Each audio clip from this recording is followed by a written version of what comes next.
చేసుకుందాం. ప్రేమగల మా తండ్రి, మా నమ్మకమైన దేవ, మా ప్రభు రక్షకుడైన యేసుక్రీస్తు నామంలో మీకు వందనాలు స్తోత్రాలు చెల్లిస్తున్నాం తండ్రి.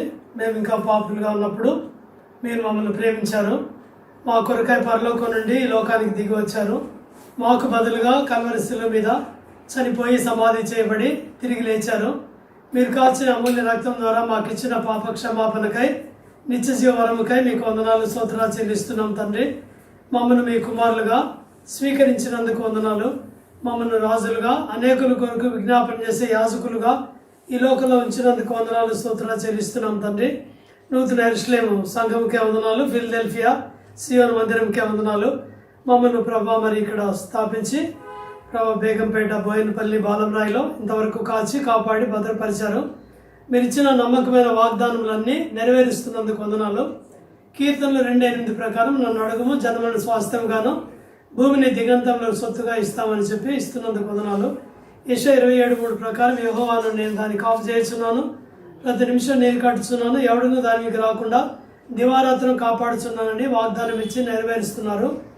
అలాగే జకరియా 4:6-7 చొప్పున బలం చేత శక్తి చేత కాకుండా మీ ఆత్మ ద్వారా చేసిన కార్యములన్నిటికీ వందనాలు. జకరియా 2:5 చొప్పున తండ్రి మా చుట్టూ కూడా అగ్ని ప్రాకారం ఉంచేదని చెప్పారు. మా మధ్య నివాసం ఉండి మహిమను తెచ్చుకుంటా అని చెప్పారు తండ్రి. ఆ వాగ్దానాన్ని కూడా మీరు నెరవేరుస్తున్నందుకు వందనాలు. ఈ రాత్రి సంఘ ప్రార్థనకై రాగలిగిన ప్రియులకే వందనాలు. ఆన్లైన్ పరిచయలో పాలు పంపులు పొందుతున్న పిల్లలందరినీ బట్టి వందనాలు. వాళ్ళకి ఇచ్చిన ఆసక్తిగా వందనాలు. మేము గడిపే ఈ సమయం మాకెంతో ఆశీర్వాదకరమైన సమయంగా ఉంచండి. పాడే పాటను ఆశీర్వదించండి. మా హృదయాన్ని ప్రార్థనగా సిద్ధపరచండి. నీ వాక్యం ద్వారా కూడా మీరు మాతో మాట్లాడండి. మీ దాసును కూడా పరిశుద్ధాత్మతో అభిషేకించి కావలసిన ప్రార్థన హెచ్చరికలు మీరు అనుగ్రహించమని ప్రార్థిస్తున్నాం. మేము ప్రార్థించే టైం కూడా మాకెంతో ఆశీర్వాదకరంగా ఉంచండి. మేము ఎలాగో యుక్తంగా ప్రార్థన చేయాలో మాకు తెలియదు ప్రభువా. పరిశుద్ధాత్మ దేవ, చెప్పని అసఖ్యం కానీ మూలుగులతో ప్రార్థన చేయటకు మాకు సహాయం చేయండి. అడుగుడి మీకు ఇవ్వబడినారు, వెతుకుడి దొరుకునన్నారు, తట్టుడి మీకు తీయమని చెప్పారు. నాకు మొరపెట్టుకు నేను మీకు ఉత్తరం ఇచ్చేదని చెప్పారు. ఇద్దరు ఏకీపించి భూమి మీద వేటిని బంధిస్తే పరలోకం అవి బంధించబడిన వేటిని నింపెదరో పరలోకం తిప్పబడును అని చెప్పారు.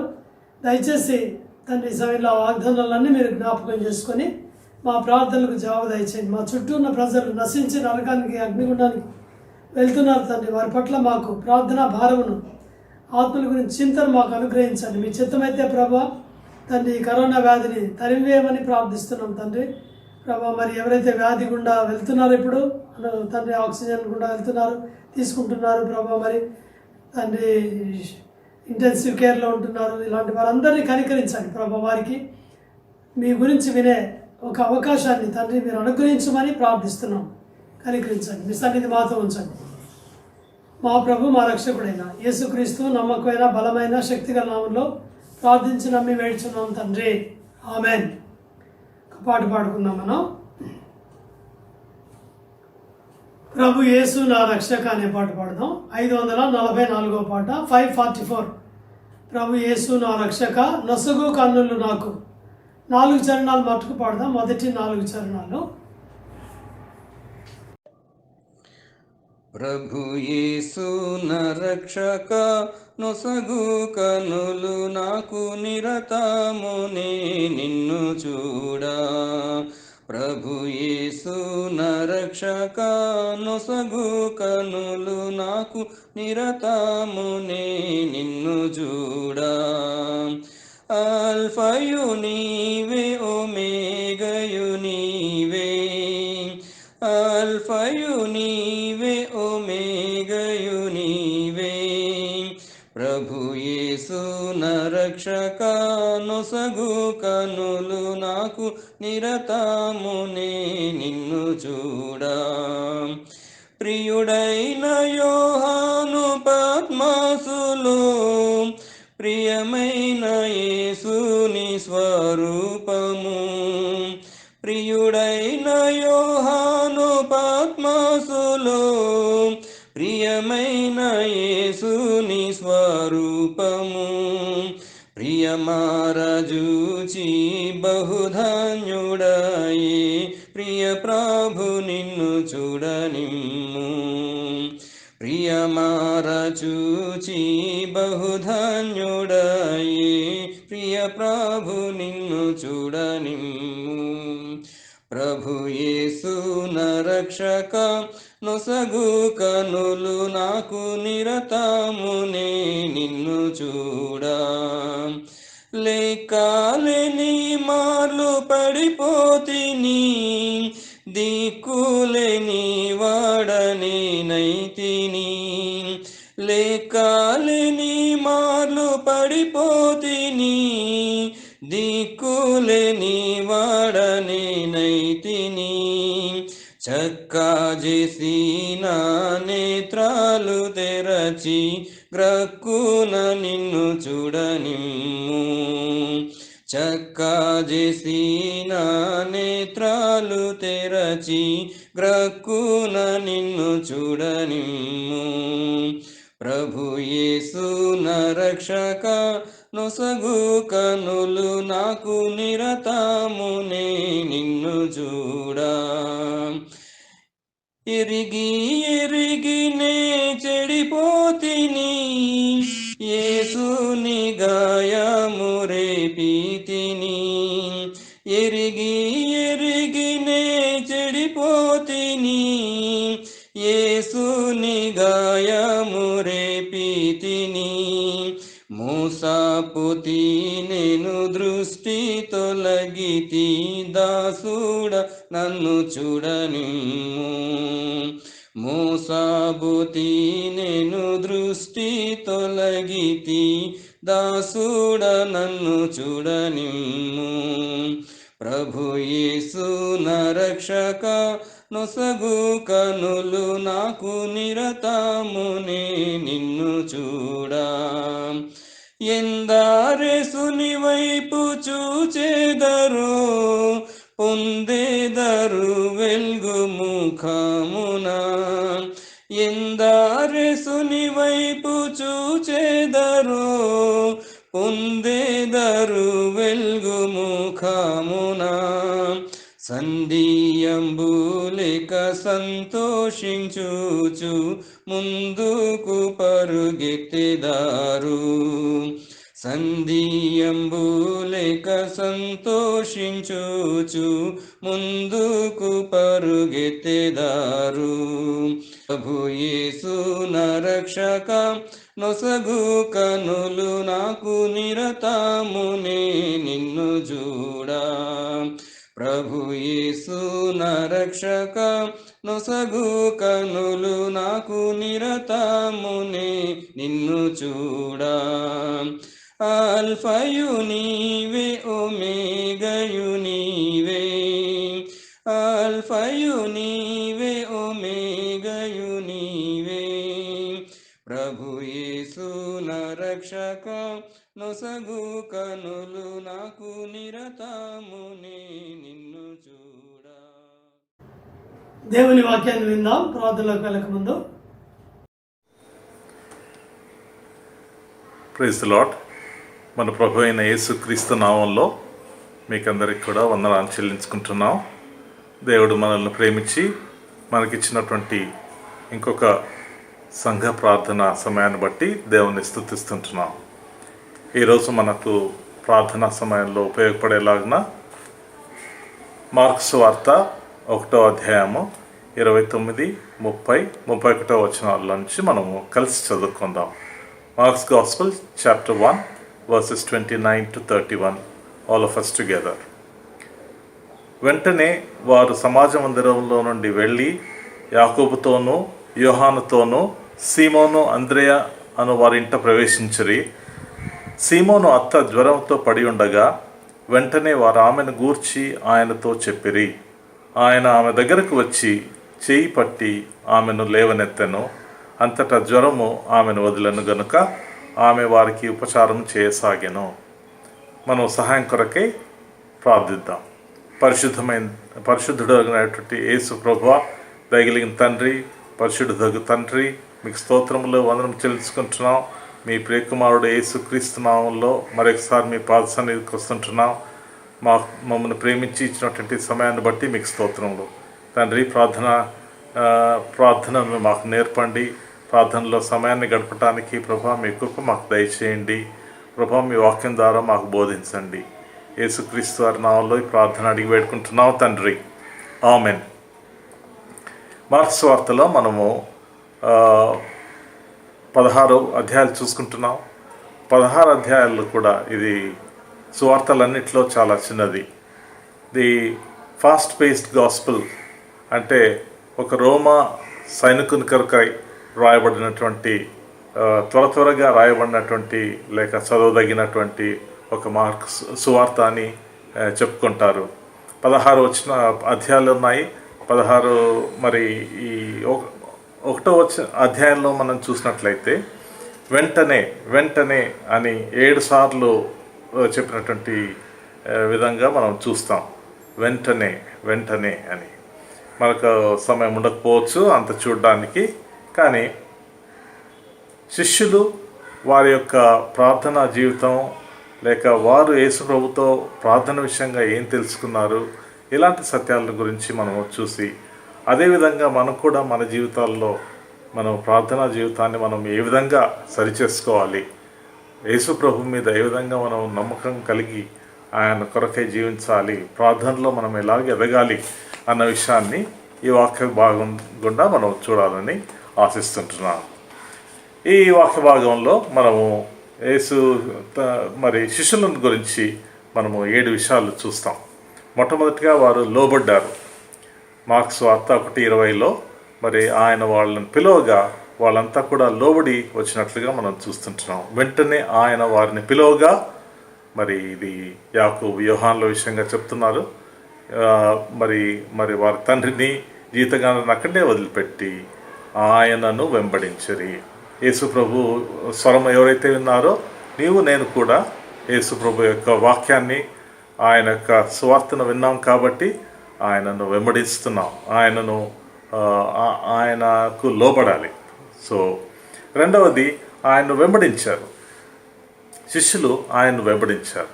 మార్క్స్ వార్త 1:21లో మనం చూసినట్లు వారు ఇప్పుడు కపెర్నహూములోనికి వెళ్తుంటున్నారు. యేసు మరి శిష్యులు కూడా వెళ్ళినట్టుగానే మనం అర్థం చేసుకోవచ్చు. వెంటనే ఆయన విశ్రాంతి దినమున సమాజ మందిరంలోకి పోయి బోధించెను. ఈ సమయంలో మరి శిష్యులు కూడా ఆయనతో ఉన్నట్టుగా మనం చూస్తుంటున్నాం.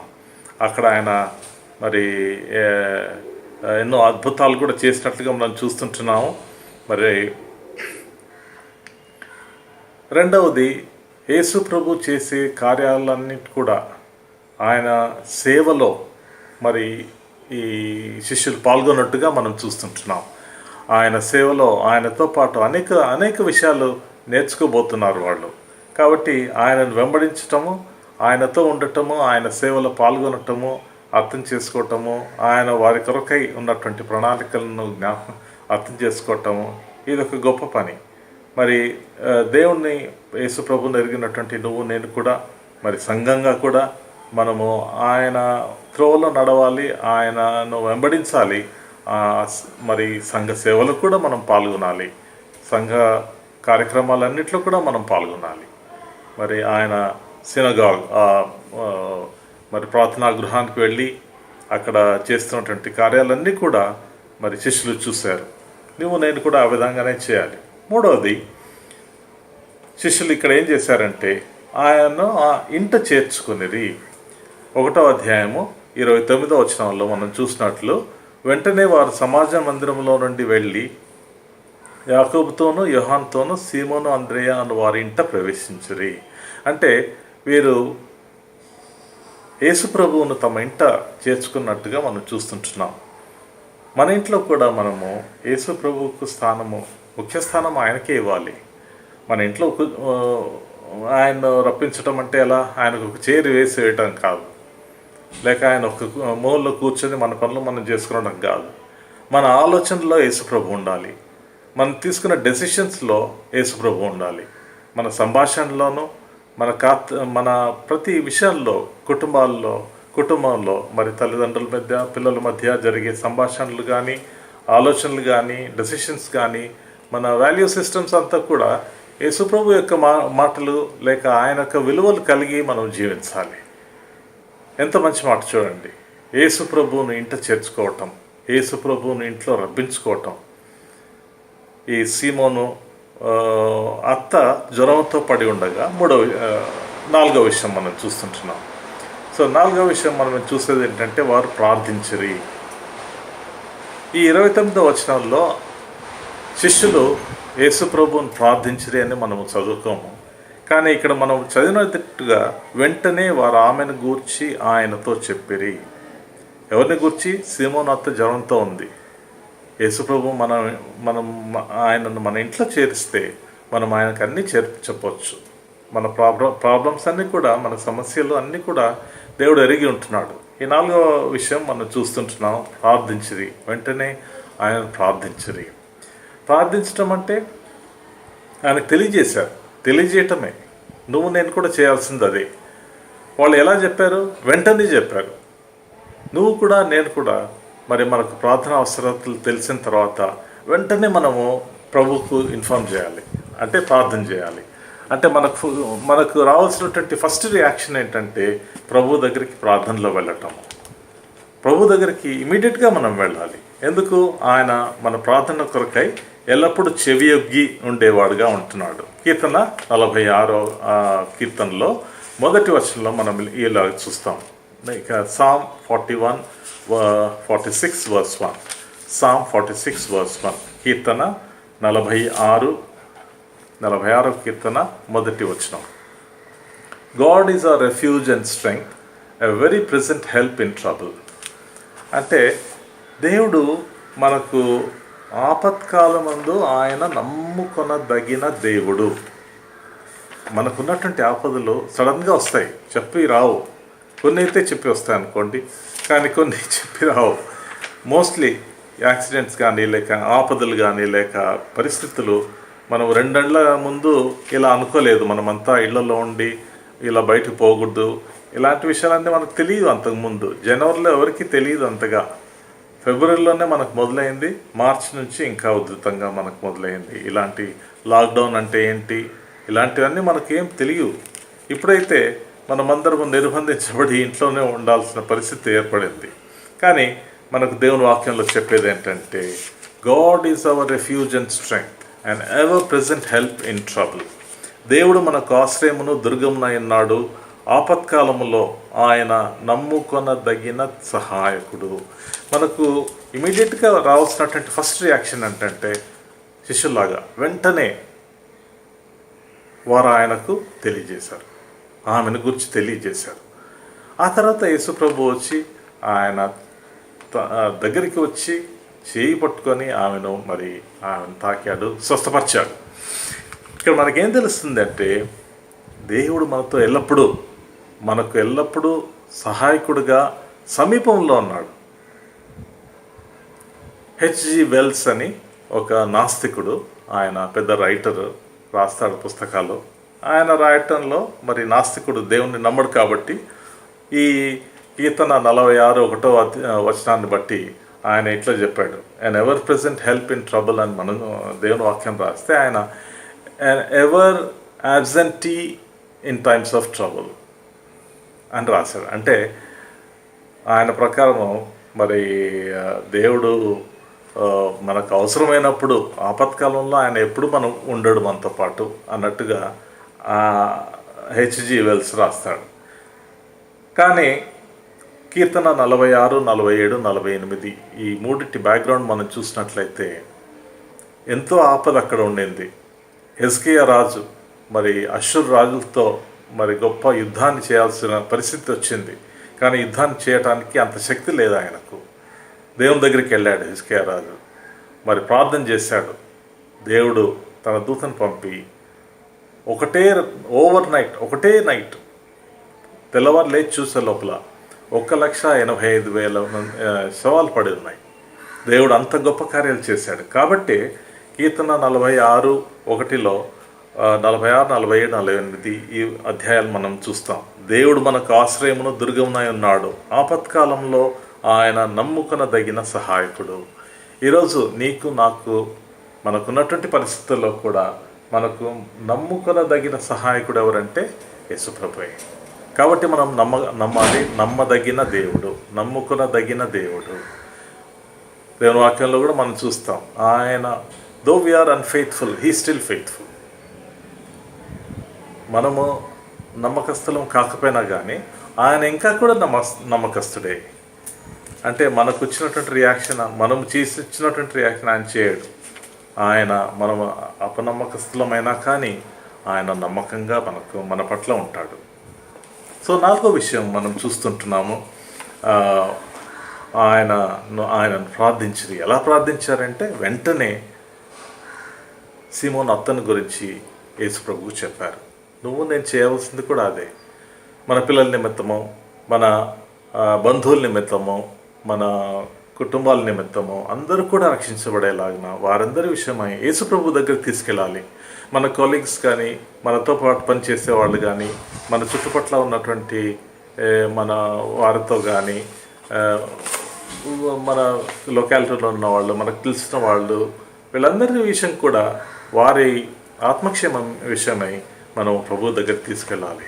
ఎందుకంటే వెంటనే చేయాలి. ఇప్పుడు సమయం లేదు, మనకు ఎక్కువ సమయం లేదు. మనకే తెలుసు, మనకు అర్థమవుతుంది. ఏ రోజు ఏమవుతుందో మనకు అర్థం కావటం లేదు. గవర్నమెంట్ వారికి, అధికారులకు కూడా ఏ స్టెప్స్ తీసుకోవాలి, ఇది తీసుకుంటే ఇలా అవుతుంది, ఇది తీసుకుంటే వాళ్ళు కూడా చెప్పలేకపోతుంటున్నారు. ఎందుకు?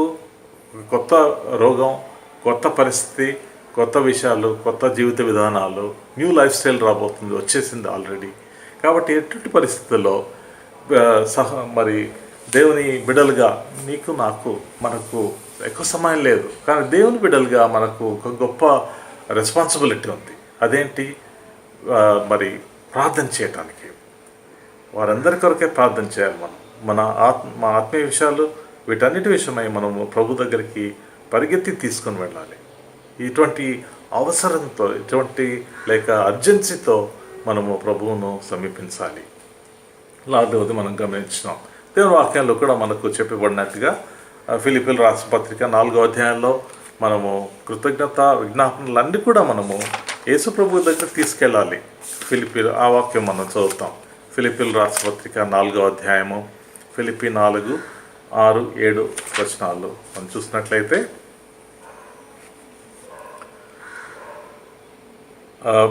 దేనిని గూర్చియు చింతపడకుడి కానీ ప్రతి విషయంలోనూ ప్రార్థన విజ్ఞాపనల చేత కృతజ్ఞతాపూర్వకముగా మీ విన్నపములు దేవునికి తెలియజేయుడి. అప్పుడు సమస్త జ్ఞానమునకు మించిన దేవుని సమాధానము యేసుక్రీస్తు వలన మీ హృదయములకును మీ తలంపులకును కావలి ఉండును. మనం చేయాల్సింది ఒకటే, మనం వరి అవ్వడం కాదు, చింతపడడం కాదు, కానీ ప్రతి విషయంలో కూడా ప్రార్థన విజ్ఞాపనల చేత మనము కృతజ్ఞతాపూర్వకంగా ఈ విన్నపాలన్నీ కూడా దేవునికి తెలియచేయాలి. అదే శిష్యులు చేశారు. వెంటనే ఆమెను గురించి మరి యేసు ప్రభు దగ్గరికి పరిగెత్తి వెళ్ళి చెప్పారు, ఇట్లా ఉంది అనేసి. ఆ తర్వాత దేవుడు తన కార్యాన్ని చేశాడు.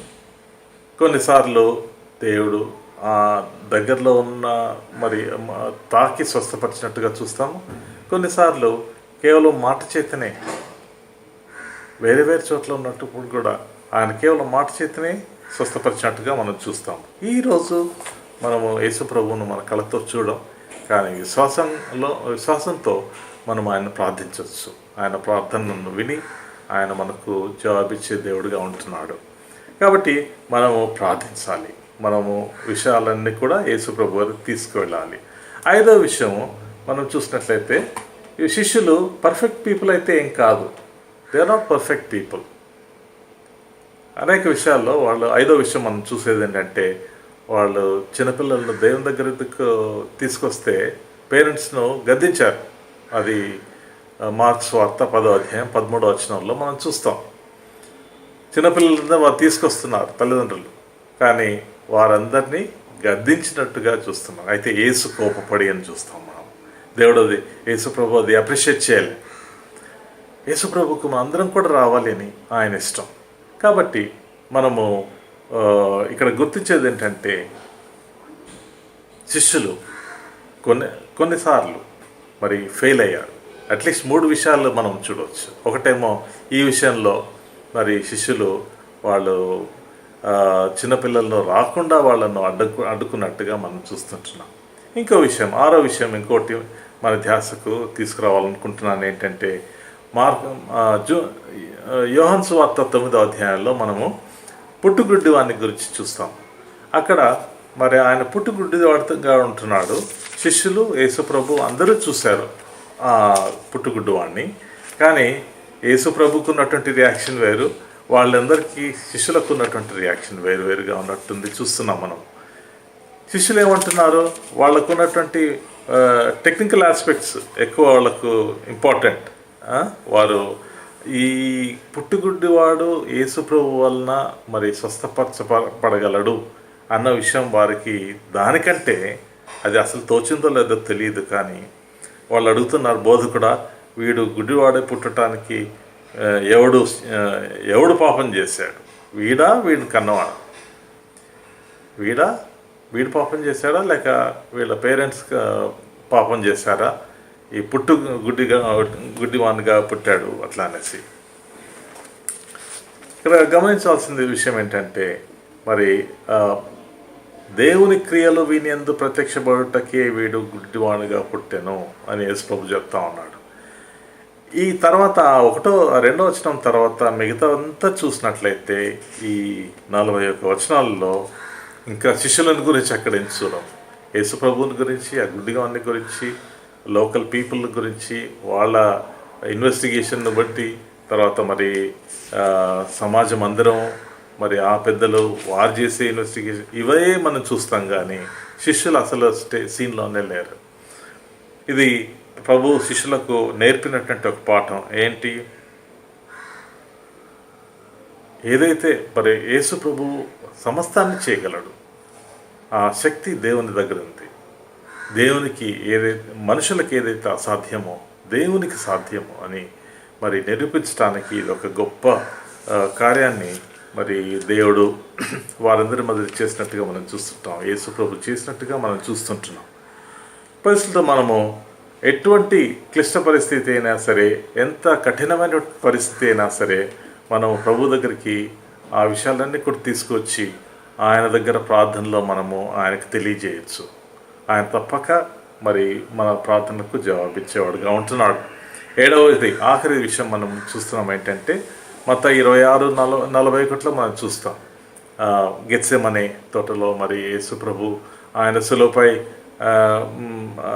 అప్పగింపబడక మునుపు జరిగినటువంటి ఆ ప్రార్థనలో యేసు ప్రభు తనతో పాటు తీసుకెళ్ళాడు పేతురు, యాకోబు, యోహాన్లు. కానీ వాళ్ళు తనతో ఉండమన్నాడు. ఎందుకు? ప్రార్థనలో వాళ్ళు ఆయనకు తోడుగా ఉంటారనేసి. కానీ వారు మెలకుగా ఉండలేకపోయారు. వారు అక్కడ తక్కువబడిన వారిగా చూస్తుంటున్నాం మనం. అక్కడ ఫెయిల్ అయ్యారు. కానీ దేవుడు మరి ఆయన మరణించి తిరిగా పునరుద్ధరణై లేచిన తర్వాత మరి ఈ సత్యాలన్నీ వారు ప్రార్థన యొక్క అవసరాన్ని లేక ఇంపార్టెన్స్ను ఎంతగానో గుర్తించి అపొస్తల కార్యాల నుంచి మనం చూసినట్లయితే వారు ప్రార్థనలో ఎంతో స్ట్రాంగ్గా ఉన్నట్టుగా మనం చూస్తుంటున్నాం. మనం కూడా ఆ విధంగానే మరి మనం ప్రభువును రుచి చూసినాము, ఎరిగాము. మరి ఇప్పుడు ప్రార్థనలో ఎంతో గట్టిగా మనం నిలబడాలి. అందుకే మనం ప్రతి సమయాన్ని ఏ సమయం కూడా వృధా వేస్ట్ చేయకుండా మనము తప్పక ప్రార్థనలో ఉండాలి. అపొస్తల కార్యాలు 1వ అధ్యాయము 14వ వచనంలో వీరితో కూడా కొందరు స్త్రీలను యేసు తల్లి అయిన మరియయు ఆయన సహోదరులను ఏక మనస్సుతో ఎడతెగక ప్రార్థన చేయుచుండిరి. ఇప్పుడు చూడండి, శిష్యులు వాళ్ళు చేసేది ఎడతెగక ప్రార్థన చేస్తుంటున్నారు. వారు ఎడతెగక, మనం కూడా ఎడతెగక ప్రార్థన చేయాలి గట్టిగా. మరి 4వ అధ్యాయంలో చూసినట్లయితే వాళ్ళంతా కూడా కలిసి ఏక మనస్సుతో వాళ్ళు ప్రార్థన చేసినట్టుగా 4:24లో అపొస్తల కార్యములు 4:24 వారు విని ఏక మనస్సుతో దేవునికి ఇట్లా బిగ్గరగా మొరపెట్టిరి. ఏక మనస్సుతో మనమంతా కూడా ఏక మనస్సుతో మనం ప్రార్థించాలి. మన ప్రార్థన సమయంలో మనం గట్టిగా నిలబడాలి. మన ప్రార్థన సమయాన్ని మనం కంప్లీట్గా యూజ్ చేసుకోవాలి. ఇక్కడ 4వ అధ్యాయంలో జరిగినటువంటి పరిణామం ఏంటంటే, ఏం జరిగింది? ప్రార్థన చేస్తే మరి భూమి అక్కడ కంపించింది. 31వ వచనంలో వారు ప్రార్థన చేయగానే వారు కూడించున్న చోటు కంపించెను. దేవుడు మన ప్రార్థనలను అంగీకరిస్తాడు. ఎప్పుడు అంగీకరించాడు? మనలో పాపం ఉన్నట్లయితే. కీర్తనకారుడు అంటాడు కదా, మరి నేను నా హృదయంలో పాపాన్ని లక్ష్యం చేసినట్లయితే ప్రభువు నా మనవి ఆలకించడు. సో కీర్తన 66:18లో మనము ఆ విషయాన్ని చూస్తాం. సో మనం మన జీవితాన్ని పరీక్షించుకోవాలి. మనలో ఎలాంటి అవిధేయత లేక పాపం ఉన్నట్లయితే దేవుడు అలాంటి ప్రార్థనను అంగీకరించాడు. కాబట్టి మరి కీర్తన 66లోనే కీర్తనకారుడు రాస్తాడు, అయితే ప్రభువు నా మనవిని అంగీకరించాడు. ఎట్లా అంగీకరించాడు? ఆయనకు నేను మొర్రపెట్టి తిని 17వ వచనం, కీర్తన 66 కీర్తన 17వ వచనం, ఆయనకు నేను మొర్రపెట్టి తిని అప్పుడే నా నోట. తర్వాత 18లో నా హృదయంలో నేను పాపం లక్ష్యం చేసినడలా నా ప్రభువు నా మనవి వినకపోవును. కానీ 19లో నిశ్చయముగా దేవుడు నా మనవి అంగీకరించినాడు. మనము యథార్థంగా మన హృదయాలని మనము ప్రభువుకి అప్పగించి మనకు ఉన్నటువంటి అవిధేయతర లేక పాపం లేక లోటుపాట్లన్నింటినీ కూడా ప్రభు దగ్గర క్షమించమని అడిగి మనము ప్రార్థనలో ఆయనలోకి వెళ్దాం, ఆయన దగ్గరికి వెళ్దాం. నిశ్చయంగా దేవుడు నా మనవి అంగీకరించున్నాడు, ఆయన నా విజ్ఞాపన ఆలకించి ఉన్నాడు. దేవుడు 20వ వచనంలో దేవుడు నా ప్రార్థనను తోసివేయలేదు. దేవుడు మన ప్రార్థనను తోసివేయడు. మనకు సంఘ వాగ్దానాలు ఉన్నాయి, మనకు అనేక విషయాలు ఆల్రెడీ మనకు అనౌన్స్ చేయబడ్డాయి, మనకందరికి కూడా తెలుసు. ఈ విషయాల గురించి కంటిన్యూస్గా ప్రార్థన చేయండి. దేవుడు మనకు ఈ వాగ్దాన విషయం నేను ఒక మాట చెప్పాలనుకుంటున్నాను. కీర్తన 2:8, యెషయా 27:3 ఎంతకాలంగానో ప్రార్థిస్తున్నాం, కానీ వీటన్నిటి జవాబులు కూడా పొందుతున్నాం. కీర్తన 2:8, యెషయా 27:3, యెషయా 54:17 ఇవన్నీ కూడా, జకర్యా 2:5 అప్పుడప్పుడున్నటువంటి పరిస్థితుల గురించి ప్రార్థిస్తున్నప్పుడు ఈ వాగ్దానాల ద్వారా దేవుడు తప్పక మనకు విజయాన్ని ఇచ్చాడు. కానీ మనం ఎలా ప్రార్థిస్తున్నామో సైతానుడు కూడా, మన శత్రువు కూడా కొత్త విషయాలు తెస్తున్నాడు. కొత్త పీపుల్ యాడ్ అవుతున్నారు మన ప్రాబ్లమ్స్కు. మరి అలాగా ఉన్నప్పుడు మనం కంటిన్యూస్గా ప్రార్థన చేయాలి. ఒకప్పుడు ఒకళ్ళిద్దరు ఉంటే మనకు ఇంకా ఎక్కువనే మనకు ట్రబుల్స్ యాడ్ అవుతాయి. ఎందుకంటే మనము we are fighting against the principalities and powers of this dark forces. కాబట్టి మనము ప్రార్థనలో చాలా గట్టిగా ఉండాలి. దేవుడు వీటన్నిటిపైన మనకు తప్పక విజయాన్ని అనుగ్రహిస్తాడు. రోమా 16:20 మనం చదువుకుంటాం అప్పుడప్పుడు. సమాధానకర్తకు దేవుడు సాతానును మీ కాళ్ళ కింద శీఘ్రముగా చితుక తొక్కించును. తప్పక దేవుడు మరి మన కాళ్ళ కింద శీఘ్రముగా చితుక తొక్కించును. సైతాను పై మనకు తప్పక విజయం కలుగుతుంది. మనకున్న పరిస్థితులు అన్నిటి గురించి జ్ఞాపకం చేసుకుని ప్రార్థన చేయండి. మన పాండమిక్ ఈ వైరస్ ఉంది, దీని విషయంగా ప్రార్థించండి. త్వరగా ఇవన్నీ కూడా అయిపోయిన తర్వాత దేవుడు మనల్ని కనికరించి మనకు ఇంకా సమయం ఇస్తే మనం ఇంకా మరి విగరస్గా, ఇంకా మరి ఎంతో శ్రద్ధ కలిగి మనము ఆయన స్వార్థ ప్రకటించాలి, ఆయన కొరకే జీవించాలి. ప్రార్థనలోనూ ఫెలోషిప్లోనూ ఐక్యతలో మనము ఇంకా ముందుకు సాగాలి. దేవుడు మనల్ని ఇంకా ప్రార్థనలో వెళ్ళటానికి ఈ వాక్యం ద్వారా మనకు సహాయం దయచేసి మనం ప్రార్థనలో వెళ్ళటానికి సహాయం దయచేయను గాక. Praise the lord. ఇప్పుడు ప్రార్థనలో ప్రవేశిద్దాము. మీరున్న చోట దయచేసి ఫ్యామిలీగా ప్రార్థనలో ఏకీభవించండి. మన ముందున్న అంశాలు మీరు ఎరిగినవే. COVID-19 గురించి ప్రార్థించండి. ప్రభు ఉచితం అయితే ప్రభు ఇది తీసివేయనట్లు, ప్రజలకు మరొక అవకాశం సువార్త వినడానికి ప్రభు అనుగ్రహించినట్లు ప్రార్థించండి, సెకండ్ ఛాన్స్ కొరకై. అలాగే దేశాధిపతులు, అగ్రరాజ్యాలు, మన దేశాలు, దేశ నాయకులు, ప్రధానమంత్రి, రాష్ట్రపతి, చీఫ్ మినిస్టర్స్ వీరందరూ తీసుకోవాల్సిన డెసిషన్స్ గురించి కూడా ప్రార్థించండి. ఎలాగ మంచి డెసిషన్స్ తీసుకోవాలో దానికోసం వారికి దేవుడు జ్ఞానం ఇచ్చినట్లు ప్రార్థించండి. ప్రజలు కూడా దాన్ని పాటించినట్లుగా కూడా దయచేసి ప్రార్థించండి. కొన్ని చోట్ల చాలా ఎక్కువగా విజృంభిస్తుంది ఈ వ్యాధి. అమెరికాలో, న్యూయార్క్లో, న్యూజెర్సీ, కాలిఫోర్నియా లాంటి ప్లేసెస్లో దయచేసి వాటి కోసం మరి ఎక్కువగా ప్రార్థించండి. మన దేశంలో కూడా చెన్నైలోను, ఇంకా బాంబే ఇలాంటి చోట్ల కూడా చాలా ఎక్కువగా ఉంది. తెలంగాణ, ఆంధ్రప్రదేశ్లో కూడా దయచేసి భారంతో ప్రార్థించండి. మెడికల్ స్టాఫ్, డాక్టర్స్, నర్సెస్, తండ్రి అటెండ్ అయ్యే వాళ్ళందరి కోసం కూడా దయచేసి ప్రార్థించండి. ప్రభుత్వ అధికారులు, పోలీస్ డిపార్ట్మెంట్స్ వారు, వీరందరి కొరకు ప్రార్థించాలి. దేవుడు వారిని భద్రపరచున్నట్లు దయచేసి ప్రార్థించండి. మన ఆన్లైన్ మినిస్ట్రీ కొరకు కూడా ప్రార్థించండి. ఈ పరిచర్య మనకు కష్టమైనప్పటికీ ప్రభు సహాయం చేస్తున్నాడు. ఈ ఆన్లైన్ మినిస్ట్రీలో ప్రజలందరూ భాగం తీసుకోవడానికి వారికి ఆశను అనుగ్రహించినట్లు ప్రార్థించండి. వాళ్ళు ఫార్వర్డ్ చేయాలి. ఇది ఇతరులు కొత్త వారు కూడా ఈ వాక్యాన్ని వినడానికి. ఈ మినిస్ట్రీస్ మీ అందరికీ తెలుసు. ఆదివారం తెల్లవారుజామున మైక్ మినిస్ట్రీ ఉంది, 10 గంటలకు ఆరాధన. తర్వాత సాయంకాలం 5 గంటలకు సండే క్లాస్ ఉంది. మళ్ళీ Monday 6 PM to Tuesday 6 PM chain prayer ఉంది. తర్వాత మళ్ళీ వెన్స్డే చర్చ్ ప్రేయర్ ఉంది. Friday 10 AM sisters fasting prayer. వీటన్నిటి కోసం ప్రార్థించండి. వాక్యం ఇచ్చేవారిని కూడా ప్రభు అభిషేకించి వాడుకున్నట్లుగా దయచేసి ప్రార్థించండి. సో ఈరోజు నిన్న ఇక్కడ చాలా ఎండలు కూడా విపరీతంగా ఉండేది మనం చూస్తున్నాము. 42 degrees. సిక్గా ఉన్న వారికి, పెద్ద వయసులో ఉన్న వారికి చాలా ఇబ్బందిగా ఉంటుంది. దయచేసి ఈ చేంజ్ ఇన్ అట్మాస్ఫియర్ కూడా దయచేసి గుర్తుంచుకొని మండు ఎండల గురించి కూడా దేవుడు కనికరించి తగ్గించినట్లు ప్రార్థించండి. ఫ్యామిలీ ప్రాబ్లమ్స్ మీకు ఏమైనా ఉంటే మీ ఇంట్లోటివి దయచేసి ప్రార్థించండి. సో అలాగా మనం ప్రార్థనలో గడుపుతాం. మీకు ఏమైనా అంశాలు ఉంటే, ఇబ్బందులు ఏమైనా ఉంటే, సమస్యలు ఉంటే మాకు మెసేజ్ పెడితే, నా నంబర్కు పెడితే వాటి కోసం కూడా మేము చివరిలో ప్రార్థన చేస్తాం. సో చివరి ప్రార్థన కోసం మనం 8:30కి సరిగ్గా మళ్ళీ గ్యాదర్ అవుతాం. చివరి ప్రార్థన 8:30. దేవుడు